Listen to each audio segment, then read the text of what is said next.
আসসালামু আলাইকুম। আজকের ক্লাসে আমরা দেখব স্পেশাল ক্যারেক্টার ও মিক্সড ল্যাঙ্গুয়েজ। অর্থাৎ স্পেশাল ক্যারেক্টার কোনগুলো? কোনো ডকুমেন্টের মধ্যে যখন আমরা এই সিম্বলগুলো ব্যবহার করব, এগুলাই হচ্ছে স্পেশাল ক্যারেক্টার। এই যে এই সিম্বলগুলো আমরা যখন ব্যবহার করব কোনো ডকুমেন্টের মাঝখানে বা ডকুমেন্টের ভিতরে, এগুলো হচ্ছে স্পেশাল ক্যারেক্টার। আর মিক্সড ল্যাঙ্গুয়েজ ডকুমেন্ট কোনটা? অর্থাৎ কোনো ডকুমেন্টের মধ্যে যখন আমরা বাংলা, ইংলিশ রাখবো, সেটা হচ্ছে মিক্সড ল্যাঙ্গুয়েজ বা মিশ্র ভাষা। অর্থাৎ বাংলা ইংরেজি মিলে আমরা যেই ডকুমেন্টগুলো তৈরি করবো, এটা হচ্ছে মিশ্র ল্যাঙ্গুয়েজ ডকুমেন্ট। তাহলে চলুন আমরা দেখে নিই কীভাবে স্পেশাল ক্যারেক্টার ব্যবহার করব এবং মিশ্র ল্যাঙ্গুয়েজে কীভাবে একটা ডকুমেন্ট তৈরি করব প্রফেশনালভাবে। মনে করেন যে আমার ডকুমেন্টের লেখাগুলোর শেষে কি চিহ্ন ব্যবহার করব? কপিরাইট চিহ্ন ব্যবহার করব। তাহলে এটা কিভাবে ব্যবহার করব? অবশ্যই আমাদেরকে স্পেশাল ক্যারেক্টার ব্যবহার করতে হবে বা সিম্বল ব্যবহার করতে হবে। সেই সিম্বল আমরা কোথায় পাবো? আমরা এখানে যাব, হোম থেকে আমরা যাব ইনসার্ট থেকে আমরা এই যে এই পাশে দেখেন সিম্বল পাবো। এই যে এই পাশে আমরা সিম্বল দেখতে পাচ্ছি।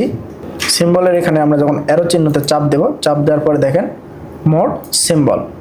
এই মোর সিম্বল থেকে আমরা আমাদের সিম্বলগুলো কি করতে পারবো? ব্যবহার করতে পারবো আমাদের যখন যেটা প্রয়োজন।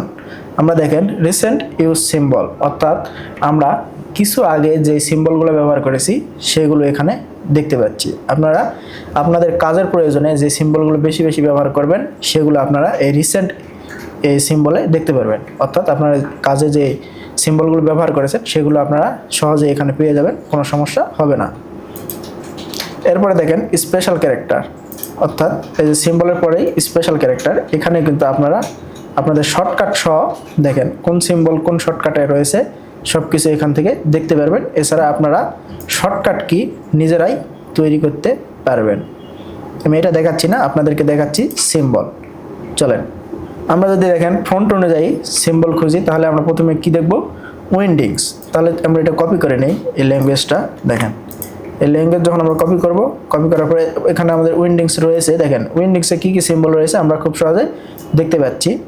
এগুলো খুবই বেশি ব্যবহার হয় আমাদের ডকুমেন্টগুলোতে। এই জন্যই এই যে আমরা যে তিনটা দেখতে পাচ্ছি, উইন্ডিংস, সিম্বল এবং ওয়েবডিংস, এই তিনটা ল্যাঙ্গুয়েজে আমরা সিম্বলগুলো সবচেয়ে বেশি ব্যবহার করি। এছাড়াও অনেক সিম্বল রয়েছে, আপনারা খুব সহজেই সেগুলো বুঝতে পারবেন এই ক্লাসটা সম্পূর্ণ করলে। চলুন আমরা দেখে নিই।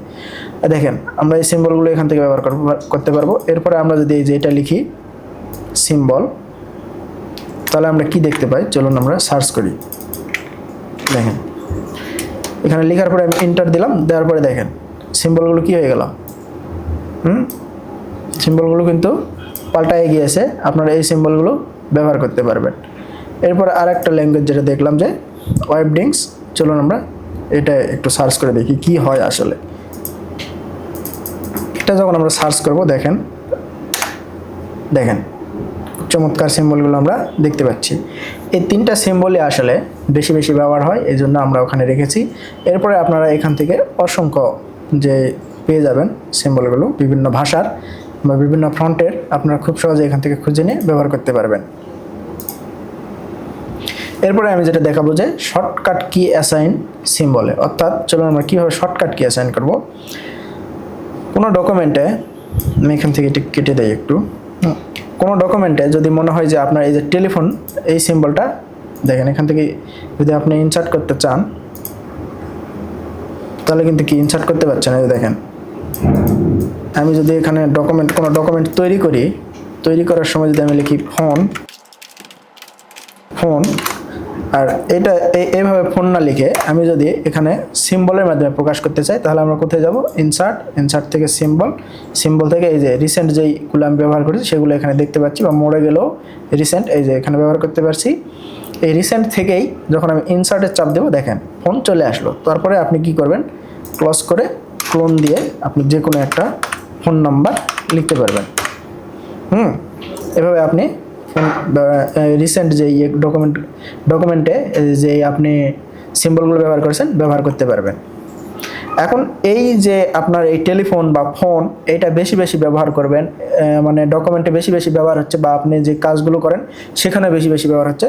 সেই ক্ষেত্রে আপনি কিভাবে একটা শর্টকাট কি অ্যাসাইন করবেন সেটা আমরা এখন দেখে নেব। আমরা সিম্বলে গেলাম, মোর সিম্বল থেকে এই যে দেখেন এখানে আমরা দেখতে পাচ্ছি শর্টকাট কি, এই শর্টকাট কির মাধ্যমে আপনি একটা ক্লিকের মাধ্যমে ওই সিম্বলটা নিয়ে আসতে পারবেন, সেটা এখন আমরা দেখব। মনে করেন যে এই টেলিফোনে আপনার বেশি ব্যবহার হবে, তাহলে আপনি টেলিফোনের উপরে চাপ দিলেন, মার্ক করে নিলেন, এরপরে যাবেন শর্টকাট কি। শর্টকাট কি আপনি দেখেন, শর্টকাট কিতে যাওয়ার পরে এটা আগে কোনো কি, এই যে দেখেন কারেন্ট কিস, অর্থাৎ আগে কোনো শর্টকাটে যুক্ত করা ছিল না, কিন্তু আমরা নিউ শর্টকাটে এটা যুক্ত করব। এই জন্য আমরা কি করব, নিউ শর্টকাটে আমরা একটা কি দিয়ে নেই, অর্থাৎ আমরা এটা ফাংশন কিতে খুব সহজেই শর্টকাটভাবে ব্যবহার করতে পারি। দেখেন F7 চাপলাম, আমি ফাংশন কির F7 চাপলাম। F7 চাপার পরে আমি যদি এটা এখন অ্যাসাইন করে দেই, এই যে এখান থেকে অ্যাসাইন লেখা, এটা যদি আমি অ্যাসাইন করে দেই, দেখেন অ্যাসাইন করে দিলাম। অ্যাসাইন করে দেওয়ার পর ক্লোজ করলাম। দেখেন আমি এখন কিবোর্ড থেকে F7 অর্থাৎ ফাংশন কি F7 চাপছি। দেখেন চাপার পরে কি হচ্ছে, চাপার পরেই খুব সহজেই কিন্তু আমাদের টেলিফোন চিহ্নটা আসলো। এইভাবে আপনারা আপনাদের ডকুমেন্টে যে সিম্বলটা বেশি বেশি ব্যবহার করবেন বা বেশি বেশি ব্যবহার হচ্ছে দেখছেন, সেগুলো ফাংশন কির মাধ্যমে খুব সহজে অ্যাসাইন করে একটা ক্লিকের মাধ্যমে ওই সিম্বলটি আপনি ব্যবহার করতে পারবেন। রিসেন্ট ইউজ তো আমি বললামই যে আপনি যেই ডকুমেন্টে যে আপনি সিম্বলগুলো বেশি বেশি ব্যবহার করবেন, সেগুলো আপনি খুব সহজে ওখানে রিসেন্টে দেখতে পারবেন। এরপরে দেখেন যেটা আমি এখন দেখাবো, সেটা হচ্ছে যে আপনি যদি জানেন কোডগুলো, যদি জানেন যে এই সিম্বলের এই কোড, এই সিম্বল এইভাবে, এটার শর্টকাট এইটা, তাহলে আপনি খুব সহজেই শর্টকাটগুলো ব্যবহার করে আপনি ডকুমেন্টে ব্যবহার করতে পারবেন। চলুন আমরা দেখে নেই। এই যে এখানে দেখেন, আপনি যদি জানেন যে অল্টা প্লাস 0128 চাপলে ইউরো চিহ্ন আসে, তাহলে আপনি খুব সহজেই এই সিম্বলটি ব্যবহার করতে পারবেন, বা খুব সহজে আপনার যেহেতু মনে আছে, দ্রুত আপনি ওই মোর সিম্বলে না গিয়ে বা সিম্বলে না গিয়ে এই ইউরো চিহ্নটি ব্যবহার করতে পারবেন। আমি এখন কিবোর্ড থেকে অল্টা চাপ দিচ্ছি, চাপ দেওয়ার পরে 0128 চাপ দিয়ে ছেড়ে দিলাম। দেখেন ইউরো চিহ্নটি চলে আসলো। এভাবে আপনারা যখন আবার অল্টা চাপবেন, অল্টা চাপে 0169 চাপবেন, দেখেন কপিরাইট চিহ্নটি চলে আসলো। এভাবে আপনারা আপনাদের এই যে শর্টকাট কি জানার মাধ্যমেও সিম্বলগুলো ব্যবহার করতে পারবেন বা নিয়ে আসতে পারবেন। দেখেন এখন যদি আমি ডিগ্রি নিয়ে আসতে চাই, তাহলে অল্টা প্লাস 0176, দেখেন ডিগ্রি চিহ্নটি চলে আসলো। কিন্তু এখানে আপনার একটা বিষয় লক্ষ্য রাখতে হবে, অবশ্যই আপনার কিবোর্ডে যেন নাম লকটি কি থাকে, নাম লকটি চালু থাকে। নাম লক অবশ্যই চালু রাখতে হবে, নাহলে আপনি যখন এই যে নাম লকের কিগুলো চাপবেন 0176, তখন এগুলো কাজ করবে না এবং আপনার সিম্বলটা আসবে না। এই জন্য আপনাকে অবশ্যই মনে রাখতে হবে যে আপনি নাম লক চালু রাখছেন কিনা, বা নাম লকে আপনার কিবোর্ডে চাপ দেওয়া আছে কিনা আপনি খুব সহজেই দেখতে পারবেন। এরপরে আপনি অটো কারেকশন থেকেও এই যে এই পাশে আমি যেটা দেখাবো এখন, দেখেন file options proofing auto correction থেকেও আপনি এই সিম্বলগুলো খুব সহজেই শর্টকাট করে ব্যবহার করতে পারবেন। চলুন আমরা দেখে নিই। আপনি যদি ডকুমেন্টে আসেন, ডকুমেন্টে আসার পরে দেখেন ফাইলে গেলেন, ফাইলে যাওয়ার পরে আপনি অপশনসে যাবেন, অপশনসে যাওয়ার পরে প্রুফিং থেকে এই যে অটো কারেকশনে দেখেন আপনার এখানে অনেক সিম্বল রয়েছে। এগুলো আপনি কি করতে পারবেন, খুব সহজেই ব্যবহার করতে পারবেন। যেমন মনে করেন যে এই যে এখানে কপিরাইটের চিহ্ন কি রয়েছে, ব্র্যাকেট সি দেওয়া রয়েছে। এখানে যদি আপনি কপিরাইটের চিহ্ন এই ব্র্যাকেট সি না দিয়ে আপনি এখানে রাখতে চান, যে দেখেন ব্র্যাকেট দিলেন, দিয়ে ডি দিলেন, ডি দেওয়ার পর কপিরাইট চিহ্ন দিলেন, অ্যাড করলেন, ওকে দিলেন, দেওয়ার পরে দেখেন এখন কি আসে। আপনি এই যে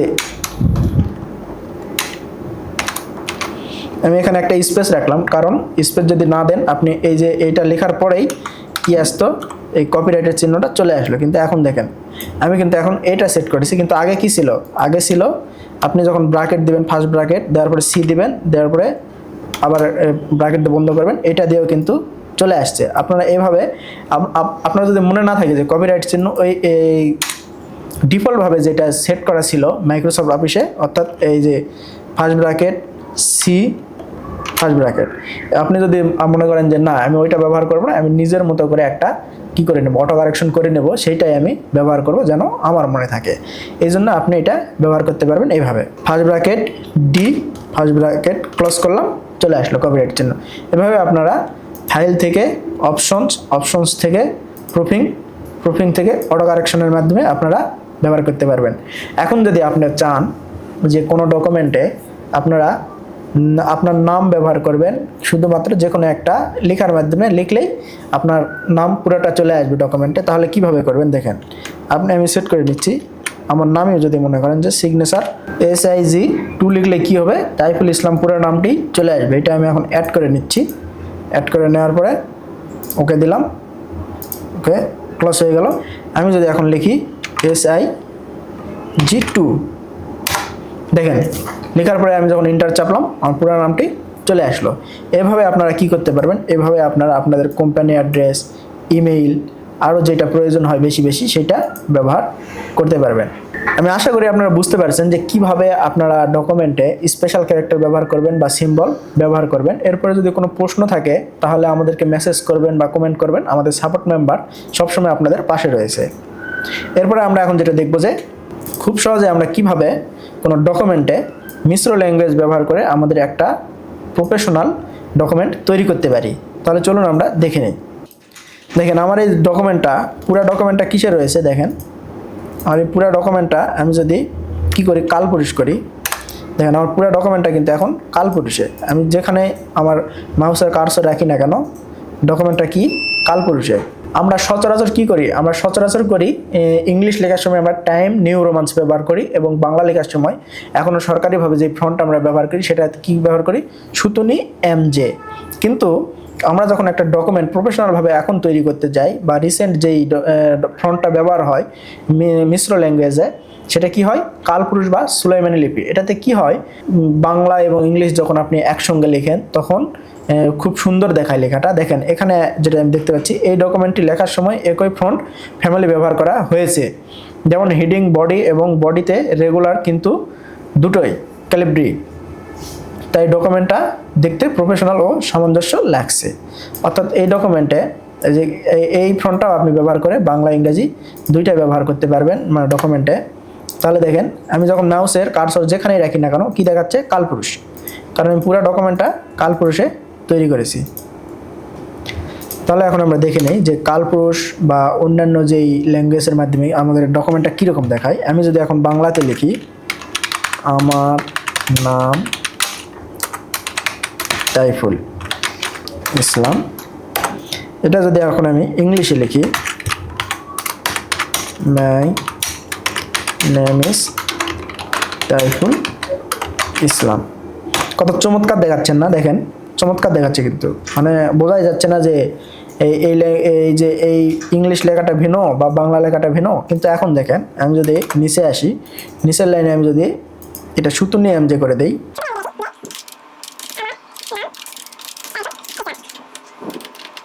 দেখেন লেখাটা কীরকম দেখাচ্ছে, একটু জুম করে নেই, লেখাটা একটু অন্যরকম দেখাচ্ছে না। এরপরে আমি যদি এখানে যাই টাইম নিউ রোমান্স দেই,